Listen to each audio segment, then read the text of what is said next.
শোন গাদা, না তো মিয়া দেখতে যাইতেছি, ওই মিয়া পক্ষ জানি কোনোভাবেই বুঝতে না পারে যে তুই কানা। আচ্ছা আব্বা।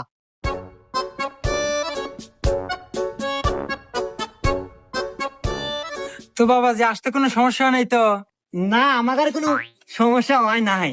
আচ্ছা যাই হোক, এখন কো আমাদের মেয়ে পছন্দ হলো নাকি? বিয়াই সাহেব, আমাদের পক্ষে তো কোনো সমস্যা নাই, মিয়া আমাদের খুব পছন্দ হয়েছে। আলহামদুলিল্লাহ, বিয়ে যাওয়া তো পাকাপুক্তি হইলো, তাহলে এই সুবাদে মিষ্টি মুখ করা যায়। বাবাজি, তাহলে তোমার হাত দিয়ে সবাক মিষ্টি মুখটা করাই দাও। এ গাদা, তোর হসুর কল তোর সামনেই মিষ্টি না খাড়া আছে, আর মিষ্টি কিন্তু দড়িটা বান্ধা আছে, ওটা খুলে নিস।